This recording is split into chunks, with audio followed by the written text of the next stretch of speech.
Masters ఈరోజు మనం చెప్పుకోబోయే కథ ఆహ్, ఇద్దరు అక్కచెల్లెల గురించి. అయితే ఆ ఇద్దరు అక్కచెల్లెలు ఆహ్, ఒక్క ఇంటికి పుట్టిన వాళ్ళైనా స్వార్థంగా ఉంటారు ఒక్కొక్కసారి. మనము నిజ జీవితంలో గూడా చూస్తుంటాం. కొంతమంది మన వాళ్ళైనా మనము ఎలాంటి సిట్యుయేషన్‌లో ఉన్నామో కూడా వాళ్ళంత ఆలోచించరు. ఎప్పుడూ వాళ్ళ స్వార్థంతోటే ఆలోచిస్తూ ఉంటారు. సో, అందుకనే మనం గుర్తుంచుకోవాల్సిందేంటంటే ఎప్పుడు గూడా గుర్తుంచుకోవాల్సిందేంటంటే ఆహ్, ఎవరి టైము వాళ్ళకొస్తది. ఇది మనం చాలా సార్లు తెలుసుకున్నాం. ప్రణాళిక గురించి తెలుసుకున్నాం. ఈ మన జీవన ప్రణాళిక గురించి తెలుసుకున్నాం. విశ్వానికున్న ప్రణాళిక గురించి తెలుసుకున్నాం. విశ్వం ఎలా బ్యాలెన్స్ చేస్తుందో తెలుసుకుందాం. దాన్ని ఎక్కువగా స్థిరపరిచే కథే ఈ కథ. అంటే ఇంకా మనకు కాన్ఫిడెన్స్ ఇస్తది. తప్పకుండా అవుతది, మంచి జరుగుతది అని చెప్పే ధైర్యం ఇచ్చే కథ. సరదా కథ పిల్లలకు కూడా చెప్పుకోవచ్చు. కానీ మనం చెప్పేటప్పుడు ఆ విలువలు ఎలా చెప్తామనేది ముఖ్యం. అది మనం కథ తర్వాత తెలుసుకుందాం. అయితే ఒక ఊర్లో ఇద్దరు అక్కచెల్లెలుండేవారు. కామాక్షి, మీనాక్షి. మీనాక్షి పెద్దది, కామాక్షి చిన్నది. అయితే ఆళ్ళ నాన్న వ్యాపారస్తుడనమాట. మంచి మంచి వ్యాపారం మంచి ఉన్నత కుటుంబమే. అంటే మరీ ఎక్కువ లేకపోయినా కావాల్సినంత ఉండేది. మీనాక్షికి, కామాక్షికి 8, 10 ఏళ్ల తేడా ఉంది ఇద్దరికి అక్కచెల్లెలకి. అయితే మీనాక్షి ఆహ్ వయసుకొచ్చినప్పుడు 15 ఏళ్ళకొచ్చినప్పుడు వాళ్ళ అమ్మ, నాన్న పెళ్లి చేద్దాం అనుకున్నప్పుడు పెళ్లి సంబంధాలు చూస్తారు. మంచి ఉన్నత కుటుంబం అయితే తొందరగా సంబంధాలొస్తాయి కదా! లేని వాటికన్నా గూడా లేకుండా ఉన్న వాళ్ళకన్నా అప్పటి కాలంలో ఎక్కువ ఇప్పుడంటే లవ్ మ్యారేజ్‌లన్నీ గాని అప్పుడైతే గ్యారంటీగా చూసేవారు. ఎలా ఎలా ఫ్యామిలీ ఎంత స్టేబుల్‌గా ఉందో, ఎంత సెటిల్ అయ్యి ఉందో ఫ్యామిలీ అనేది చాలా ఇంపార్టెంట్. అమ్మ, నాన్న డబ్బులివ్వగలరా? కట్నాలివ్వగలరా? ఇవన్నీ ఉండేవి. అయితే ఆ అమ్మాయికి మంచి సంబంధం దొరికింది. మంచి ఉన్నత స్థితుడే. అతను గూడా మంచి అతనే. మంచి ఉద్యోగస్తుడే.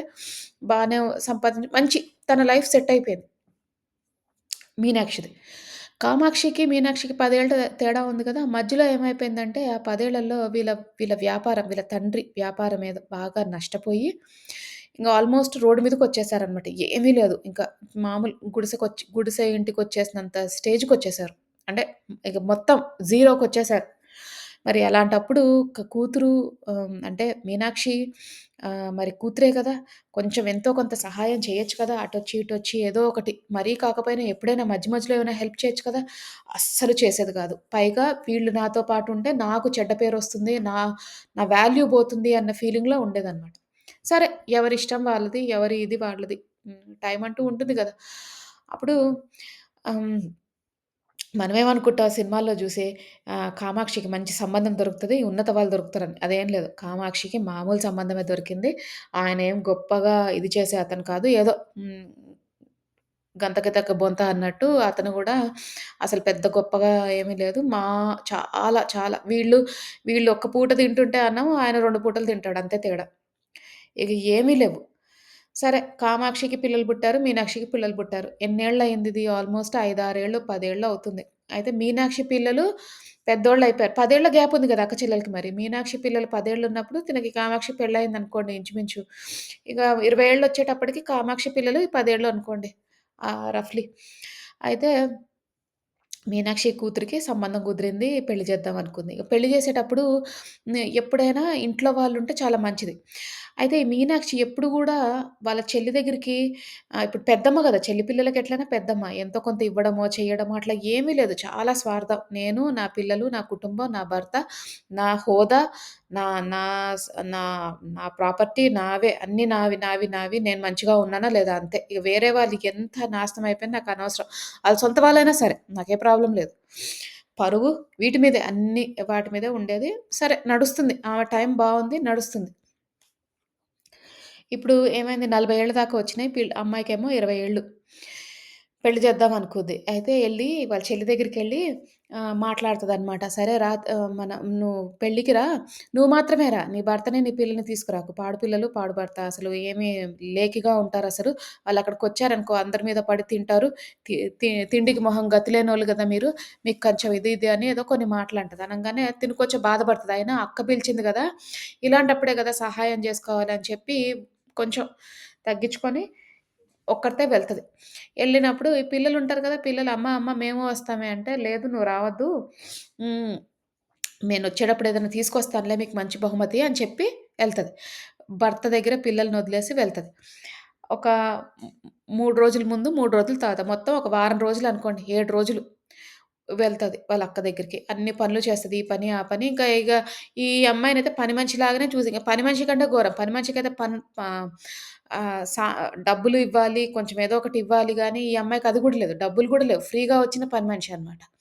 మొత్తం పని చేయించుకున్నారు, ఇది చేయించుకున్నారు, అన్ని చేయించుకొని ఇగ వచ్చేసేటప్పుడు ఏం చేస్తది, ఈ కామాక్షి పిల్లలు ఇంట్లో ఉన్నారు కదా! పాపం మనసంతా పిల్లల మీద ఉంది. ఏం తిన్నారో, ఏం చేశారో అని ఫుడ్ వాళ్ళకి తిండికి అంత అంత ఉన్నత స్థితిపరులేం కాదు గదా! అందుకే ఎప్పుడూ ఆలోచించేది.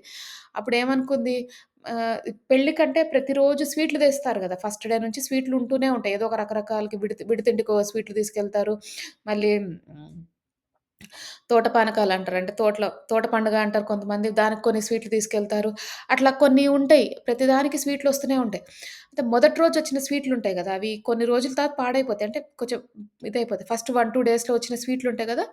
ఆ స్వీట్లు నేను తీసుకెళ్తాను. కొత్త ఫ్రెష్ స్వీట్‌లేం గాదు అని చెప్పి, అయి పాడైపోతాయి గదా! ఇన్ని స్వీట్లు ఏం తింటారు అంటే, ప్యాక్ చేసుకొనెళ్తుంటే వాళ్ళ అక్క బొట్టు పెట్టింది లేదు, చీర పెట్టింది లేదు, ఏమీ లేదు. ఆ స్వీట్లు తీసుకెళ్తున్నా గూడా ఎందుకు తీసుకెళ్తున్నావు? మా ఇంట్లో స్వీట్లు గదా! అవి కుడితకి పనికొస్తాయి. అంటే యానిమల్స్‌కి అంటే మన జంతువులకి ఏస్తారనమాట కుడతారు. దానికి పనికొస్తాయి. నువ్వేం తీసుకెళ్లాల్సిన అవసరం లేదు. అవి పాడైపోయిన స్వీట్లే గదా! ఎంతైనా నువ్వొచ్చి తిన్నావు గదా! బాగా ఫుల్‌గా తిన్నావు గదా! చూడు ఒళ్ళు గూడా చేసావు. వారం రోజులు బాగా తిన్నావు, పడుకున్నావు. ఇంకేం గావాలి? ఉత్తిగానే పో అని జెప్పి పంపిస్తది. ఇంకా ఆ మాటకి చాలా బాధపడతది కామాక్షి.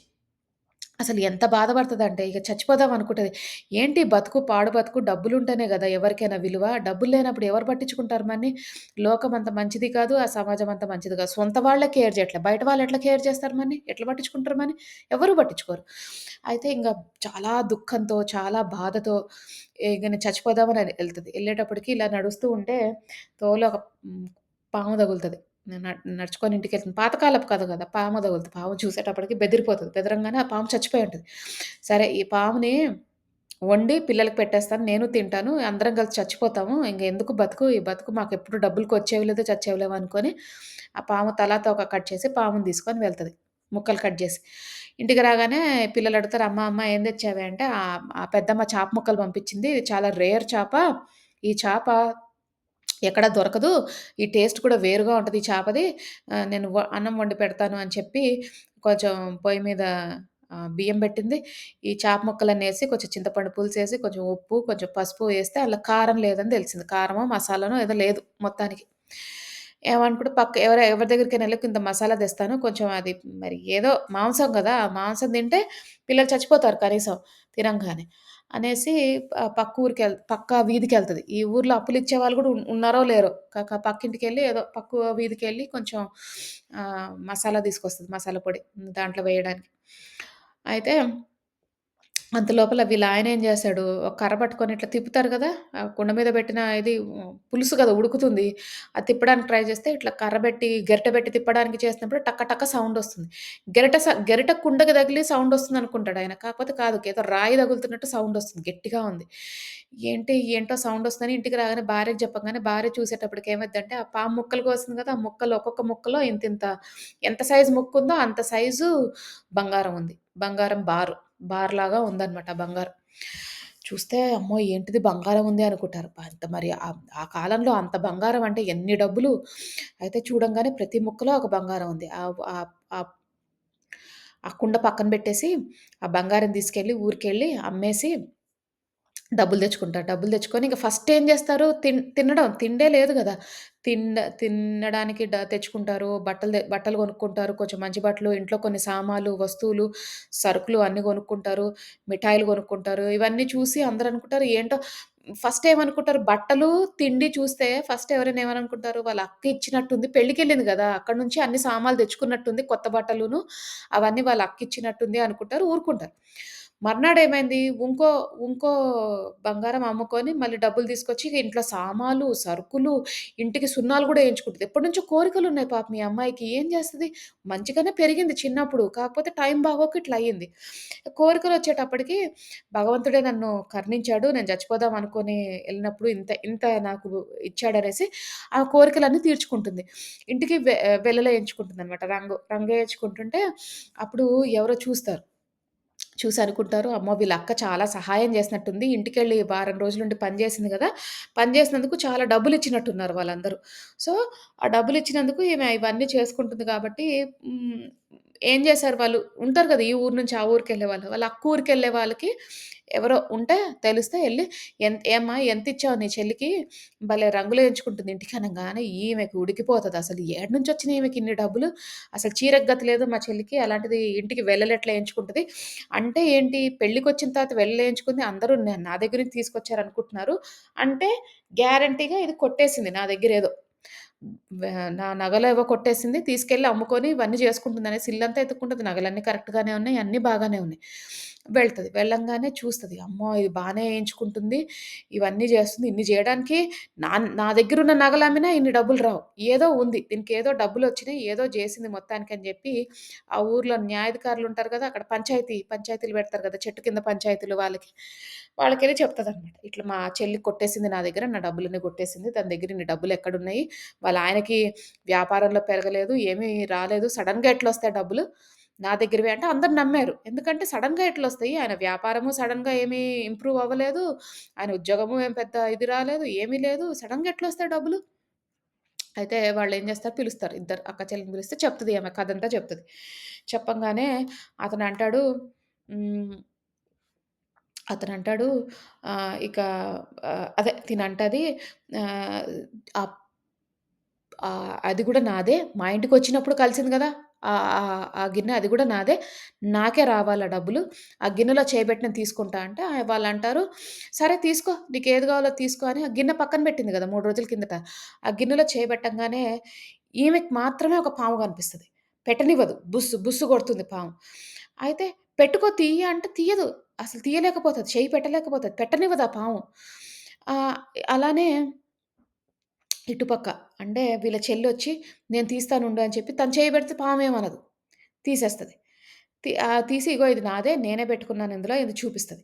అప్పుడు ఆ పెద్దోళ్ళంటారు, నువ్వు భయపడుతున్నావంటే నీలోని ఏదో" అంటే అప్పట్లో ఏం నమ్మేవారంటే మనస్సాక్షి అనేదుంటది. నీకు మనస్సాక్షి అనేది చెప్తుంది నువ్వు చేసింది తప్పు. నువ్వు అర్హురాలు కాదు దీనికి అని మనస్సాక్షి చెప్తుంది. అందుకే నువ్వు చేయి పెట్టలేకపోయావు. చేయి పెట్టనివ్వలేదు నీ మనసు.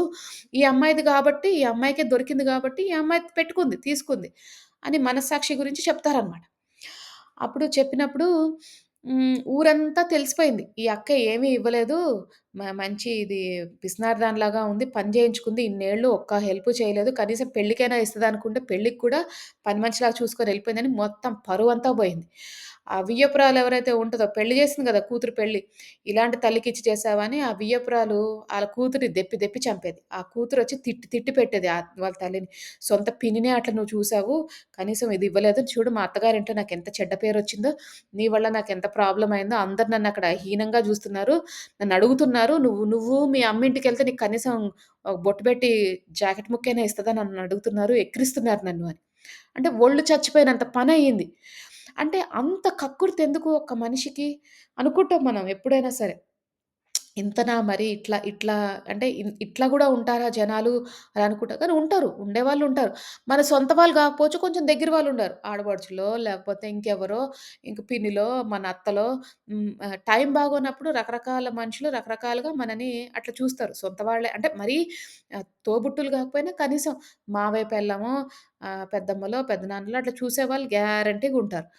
అయితే మనం తెలుసుకోవాల్సిందేంటంటే ధ్యానంలోకొచ్చాం గాబట్టి, మనతో ఎవరైనా అట్లా ప్రవర్తిస్తున్నా, మనము దాన్ని విశ్వానికే వదిలేయాలి. మనం ప్రతిరోజు కథలో ధ్యానంలో చెప్పుకుంటాం. విశ్వానికి బ్యాలెన్స్ చేసే శక్తి ఉంది.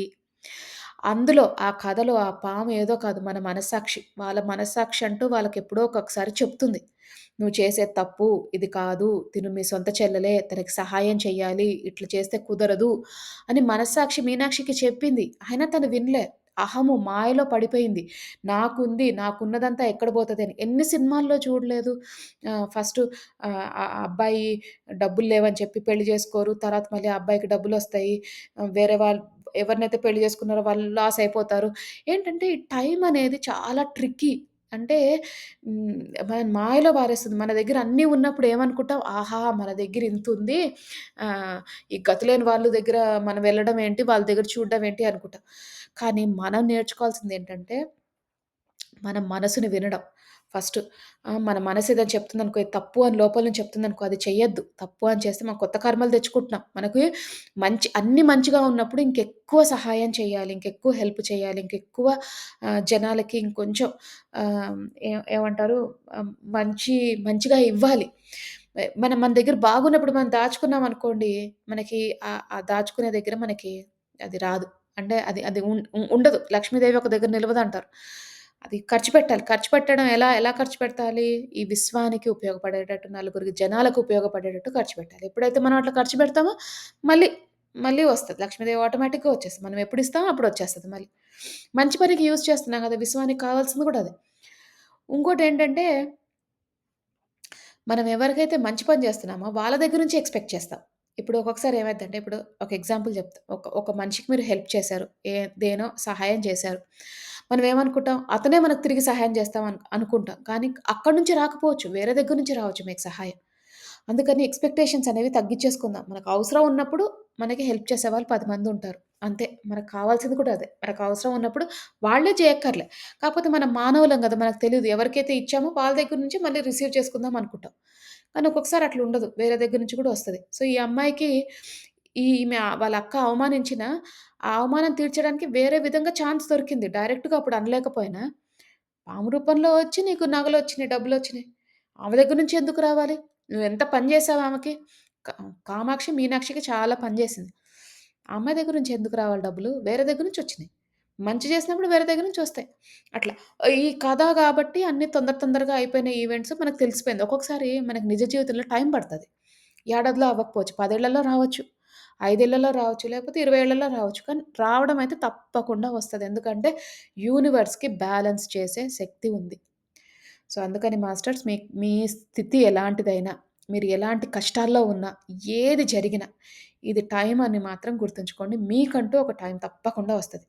అదే మీరు మంచి స్థితిలో ఉన్నారనుకోండి, మీకు మంచి టైం నడుస్తుంది. ఇంకా మంచి చేయండి. ఆ టైంని డబుల్ చేసుకోండి. ఒక 10 ఏళ్ళు ఉండాల్సిన టైంని 20 ఏళ్ళు చేసుకోండి. ఎందుకంటే మీకు అవకాశం ఉంది. తప్పకుండా మీకు అంతా మంచి జరుగుతుంది. అది మాస్టర్స్ ఈరోజు కథ. చక్కగా కథ విన్నాం గాబట్టి, ఇక మనం ధ్యానం స్టార్ట్ చేసుకుందాము. అందరూ స్థిర సుఖాసనంలో కూర్చోండి. అంటే మీకు ఏ పొజిషన్ కంఫర్టబుల్‌గా అనిపిస్తే ఆ పొజిషన్‌లో కూర్చోండి. ఒకవేళ మీ ఆరోగ్య రీత్యా మీరు కూర్చోలేకపోతే పడుకొని కూడా ధ్యానం చేయొచ్చు. కూర్చున్నప్పుడు మీరు వెన్నుముక్క స్ట్రెయిట్‌గా ఉండేటట్టు చూడండి. తల నిటారుగా పెట్టండి. వేలల్లో వేలు పెట్టుకోండి. కళ్ళు 2 మూసుకోండి. అలాగే పడుకొని ధ్యానం చేసేవారు కాలు మీద కాళ్ళు పెట్టుకొని, వేలల్లో వేలు పెట్టుకొని, కళ్ళు 2 మూసుకోండి.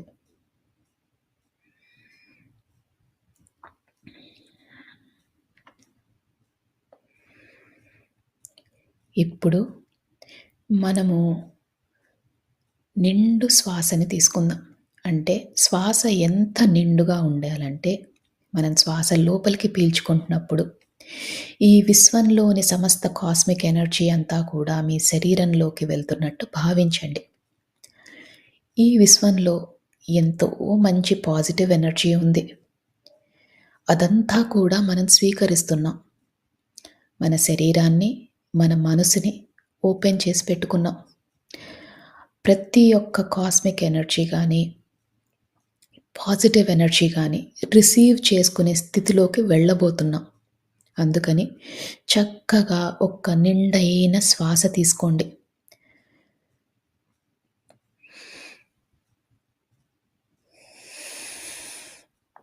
ఆ శ్వాసని వదిలేసేటప్పుడు మనలోని సరికాని ఆలోచనలు, చికాకులు, టెన్షన్‌లు ఏవైనా ఉంటే అవన్నీ తొలగించుకునే ప్రయత్నం చేయండి. ఈ నిండైన శ్వాస తీసుకున్నప్పుడు మీ ఊపిరితిత్తులు నిండుగా అనిపిస్తాయి. అలాగే ఆ శ్వాసని వదిలేసేటప్పుడు చాలా తేలికైపోతాయి. దీన్ని గమనించండి. ఇలానే ఒక 5 సార్లు నిండైన శ్వాస తీసుకొని వదిలేసే ప్రయత్నం చేయండి.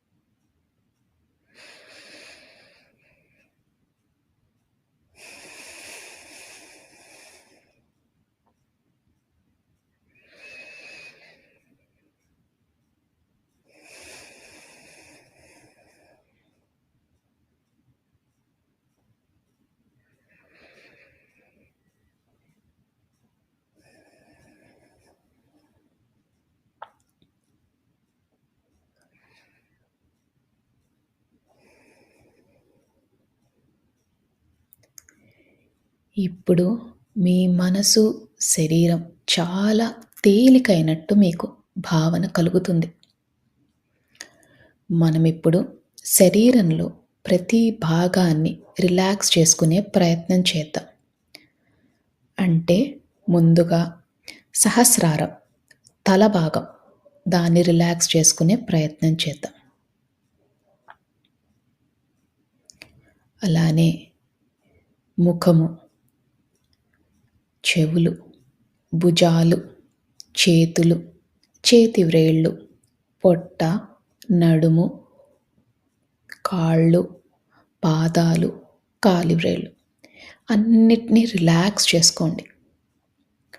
రిలాక్స్ చేయడం అంటే మీరు కంఫర్టబుల్ పొజిషన్‌లో కూర్చున్నట్టు, అలానే తేలిగ్గా అయినట్టు మీకు అనిపిస్తే మీ శరీరం రిలాక్స్ అవుతున్నట్టు. బిగించి పట్టకండి. శరీరాన్ని చాలా లూజ్‌గా, రిలాక్స్డ్‌గా చేయండి.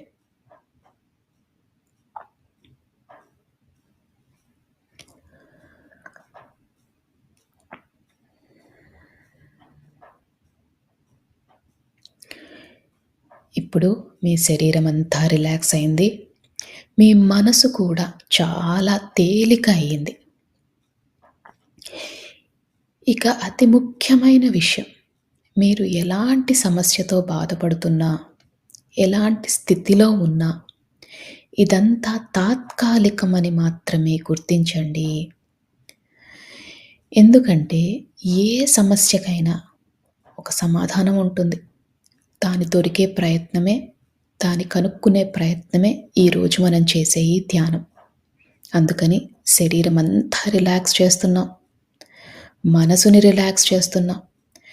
ఎలాంటి పరిస్థితులైనా కూడా ఒక అరగంట పాటు మనం అది పక్కన పెడుతున్నాం. అంటే దాన్ని మర్చిపోయే ప్రయత్నం చేస్తున్నాం. మరి ఇది మర్చిపోవాలంటే మనకి ఆ భగవంతుని శక్తి కావాలి.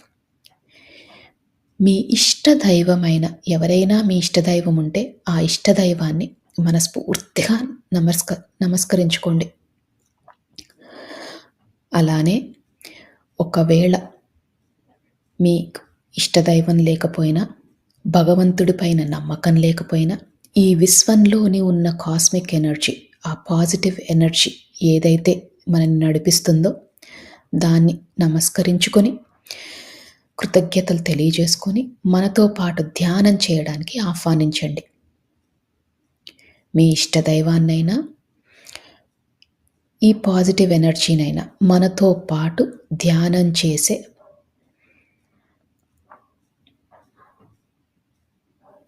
అవకాశాన్ని మనకి ఇవ్వమని మనస్ఫూర్తిగా ఆర్తితో చెప్పుకోండి.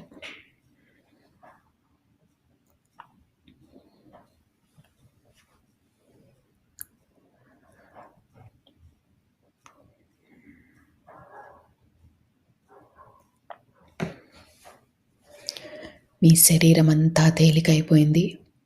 మీ మనసు కూడా చాలా తేలిగ్గా ఉంది. ఇక మనం ధ్యాన లోతుల్లోకి వెళ్దాం.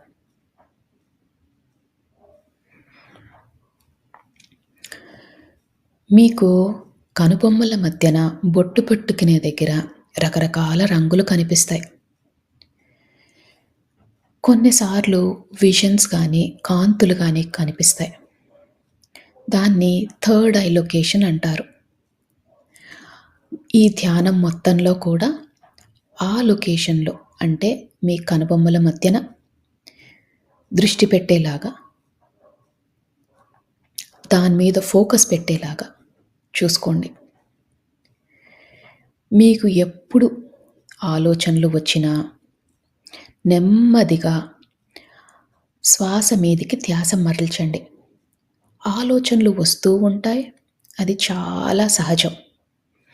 ఆలోచనలు వచ్చినప్పుడల్లా నెమ్మదిగా శ్వాస లోపలికి ఎలా వెళ్తుంది, ఎలా బయటికి వస్తుంది అని గమనించండి.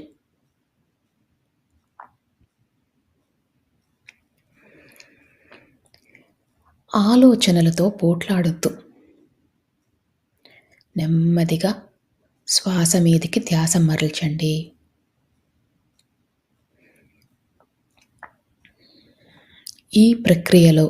ఈ ధ్యాన ప్రక్రియలో చాలాసార్లు ఆలోచనలు వచ్చే అవకాశం ఉంది. మనం ధ్యానం లోతులోకి వెళ్ళినప్పుడు ఏ ఆలోచనలు రావు. అందుకనే ఆలోచనలు వచ్చినప్పుడల్లా శ్వాస మీదికి ధ్యాస మరల్చండి.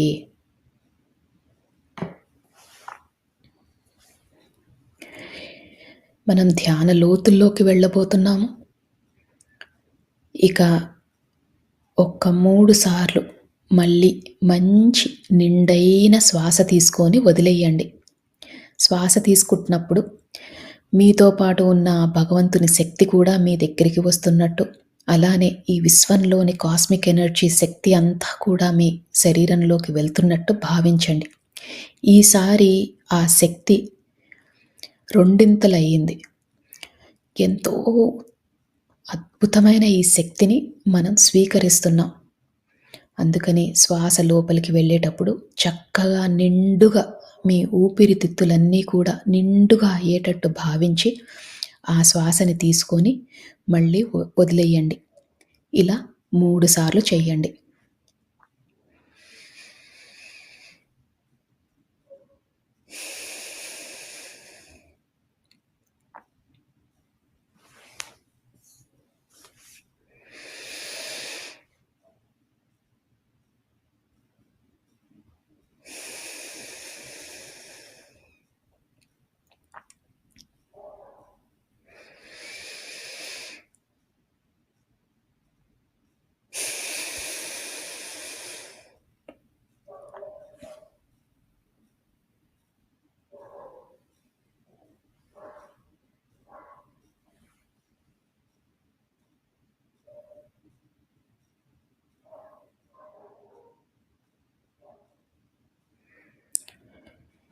ఇప్పుడు మీ శరీరము, మీ మనసు చాలా తేలికైపోయాయి.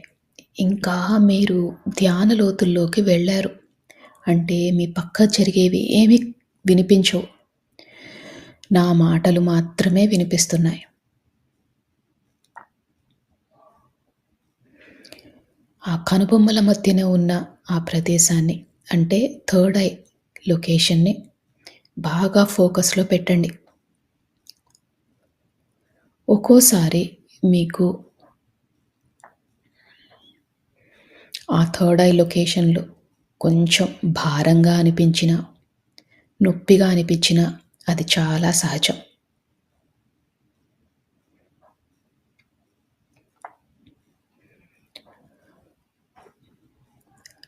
మన ఇష్టదైవంతో పాటు, ఈ విశ్వంతో పాటు మనము ఇంకా ధ్యాన లోతుల్లోకి వెళ్తున్నాం.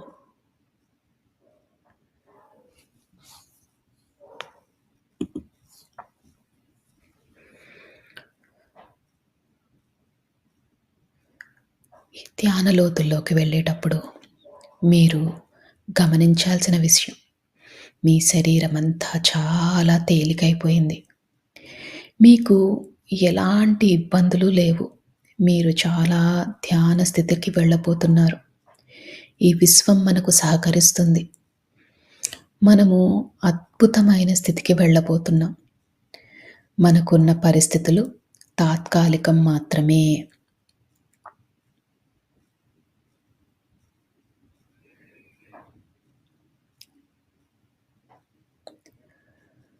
మనము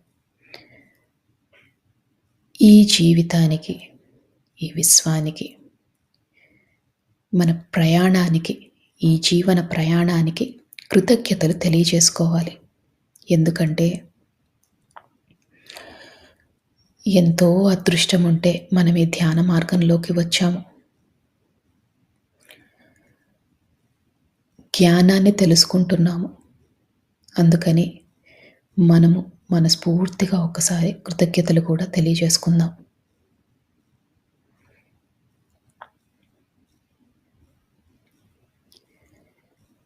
ఈ కృతజ్ఞతలు తెలియజేసినప్పుడు మీ శరీరం ఇంకా తేలికవుతుంది. ఎందుకంటే మీలోని సరికాని ఆలోచనలన్నీ తొలగిపోయాయి. మీరు ఎంతో రుణపడి ఉన్నారు ఈ అవకాశానికి, ఈ విశ్వానికి.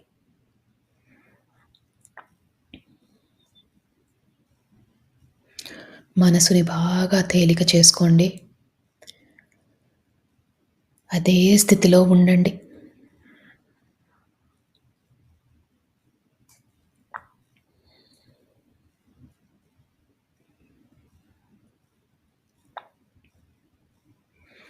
ఆలోచనలు వస్తూ ఉంటాయి.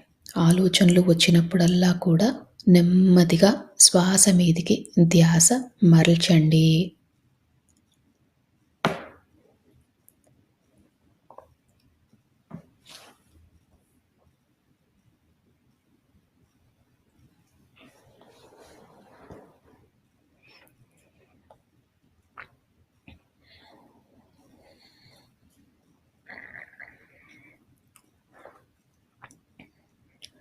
మనము మానవ జన్మ ఎత్తిందే కర్మలు తీర్చుకోవడాని కోసం.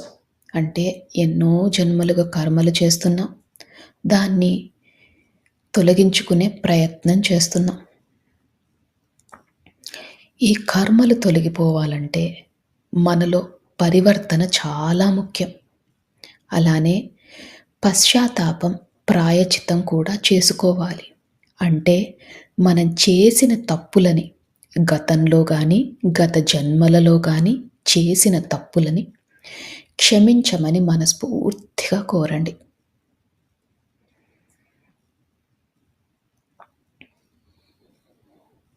అలానే పరివర్తనలో ఉంటాము అని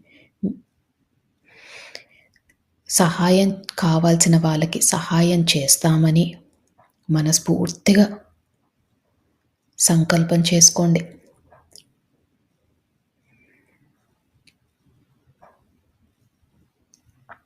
మా వద్దకు సహాయం కోరి వచ్చిన వారికి తప్పకుండా మాకు ఉన్నంతలో తోచినంత తప్పకుండా సహాయం చేస్తాము. మేము నేర్చుకుంటున్న ఈ ధ్యానాన్ని, జ్ఞానాన్ని పంచుతాము.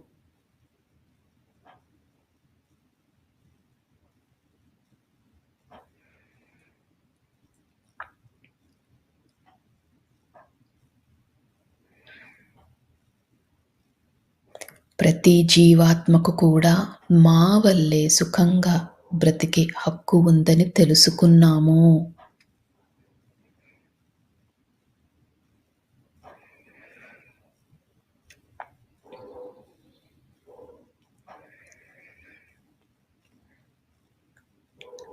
ఈ విశ్వానికి, ఈ భూమాతకు కావాల్సిన సహాయం చేస్తాము.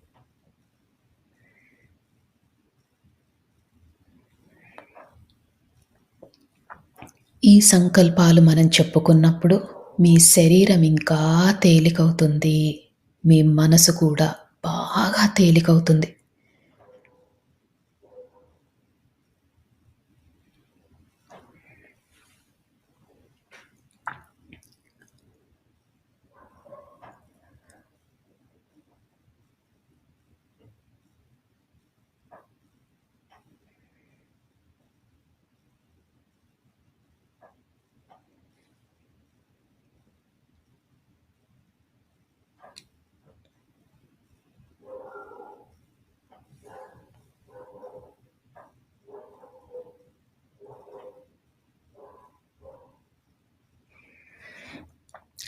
ఈ సంకల్పం చెప్పుకున్నప్పుడు మీ శరీరం చాలా తేలికైంది. ఇంకా లోతులోకి వెళ్ళే ప్రయత్నం చేయండి.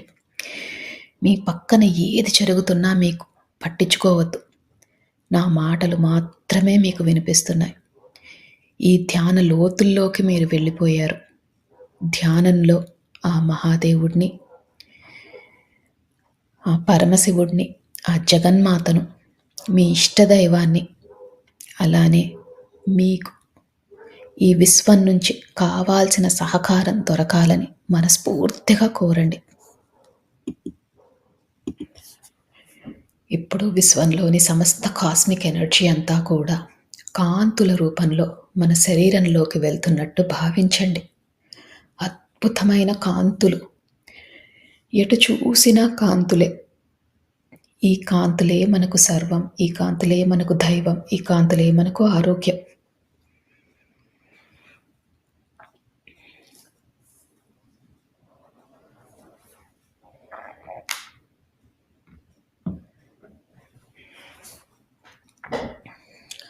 ఈ అద్భుతమైన కాంతుల వల్ల మన శరీరం చాలా ఆరోగ్యంగా ఉంటున్నట్టు భావించండి. అలానే ఈ ధ్యానం చేసినందువల్ల మనలోని సరికాని ఆలోచనలు అన్నీ తొలగిపోతున్నట్టు భావించండి.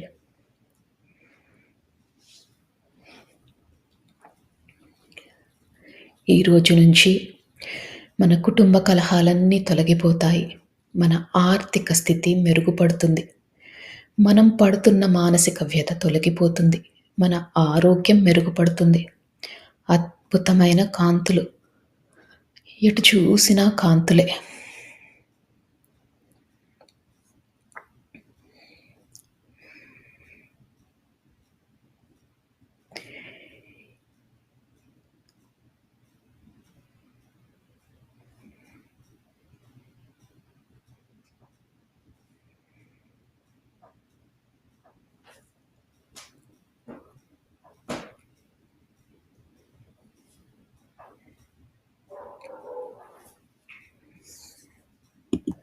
ఇంకా ఇంకా ధ్యాన లోతుల్లోకి వెళ్తున్నారు. అద్భుతమైన స్థితి. శరీరము, మనసు అన్నీ తేలికైపోయాయి.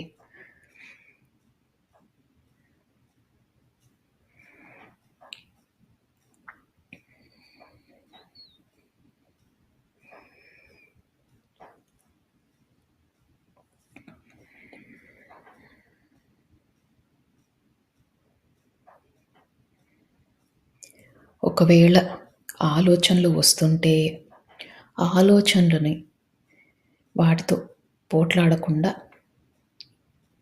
నెమ్మదిగా శ్వాస మీదికి ధ్యాస మరల్చండి.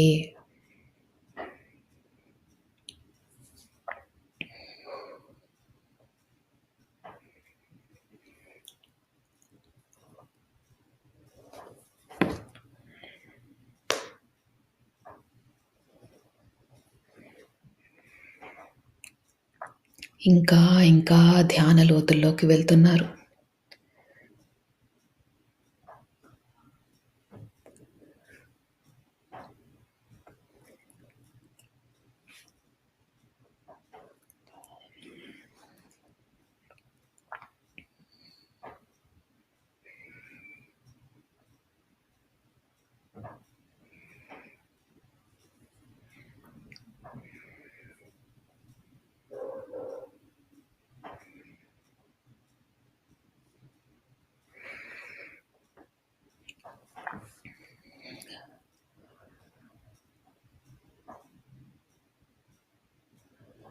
కనుబొమ్మల మధ్యన బొట్టు పెట్టుకునే దగ్గర మీకు రంగులు కనిపించిన, కాంతులు కనిపించిన, విజన్స్ కనిపించిన ఇంకా లోతుకు వెళ్ళండి.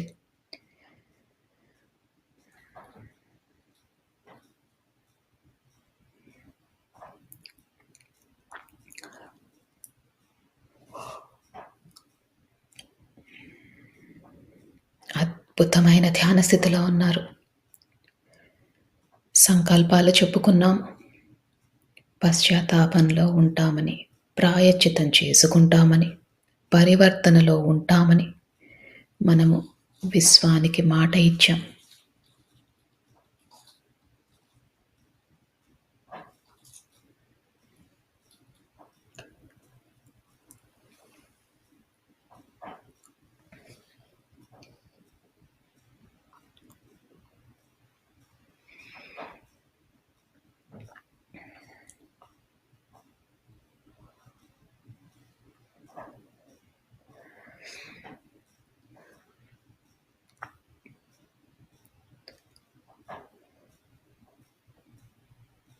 మీ శరీరాన్ని గమనించండి. చాలా తేలికగా ఉంది. ఇదే స్థితిని కొనసాగిస్తూ ఇంకా ధ్యాన లోతుల్లోకి వెళ్ళండి.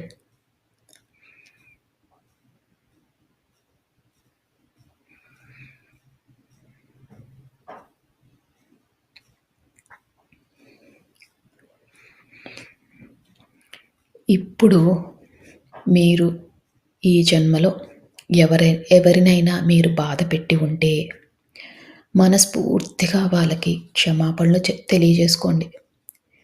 అజ్ఞానంతో, అహంకారంతో వాళ్ళని బాధ పెట్టాము అని మనస్ఫూర్తిగా వాళ్ళని క్షమించమని కోరండి.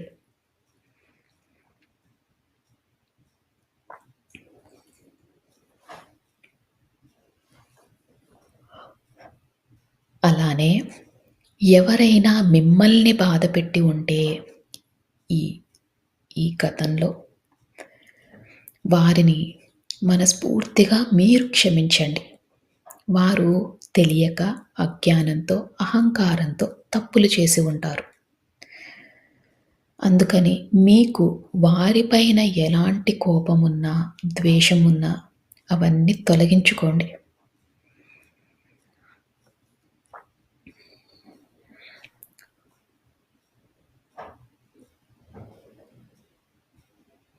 ఇలా చేసినప్పుడు మన మనసు శూన్యమవుతుంది.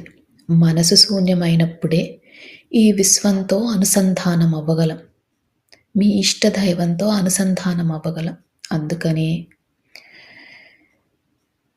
ఎవరిపైనైనా కోపం గానీ, ద్వేషం గానీ ఉంటే అవన్నీ తొలగించుకోండి. శూన్య స్థితికి చేరుకోండి.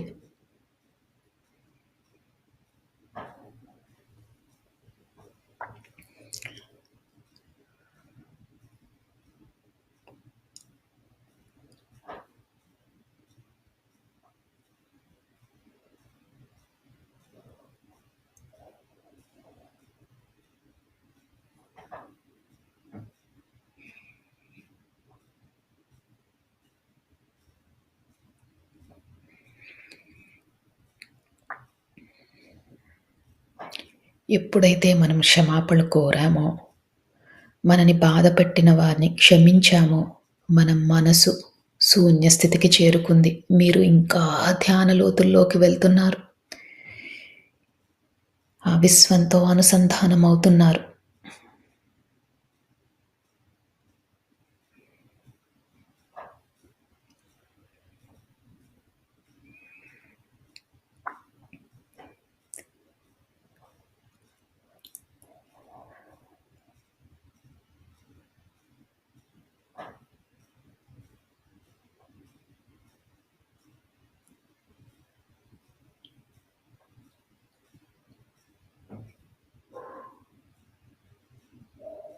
ఇదే స్థితిని కొనసాగిస్తూ మీరు ఇంకా ధ్యాన లోతుల్లోకి వెళ్ళండి.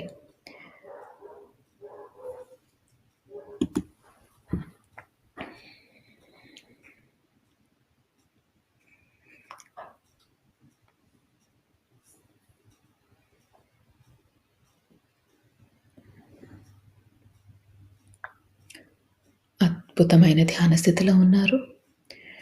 ఇదే స్థితిని కొనసాగిస్తూ మీరు ఇదే స్థితిలో ఉండొచ్చు.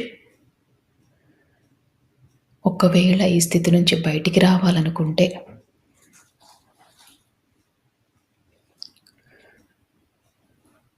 మీ శరీరాన్ని కొద్దిగా కదపండి.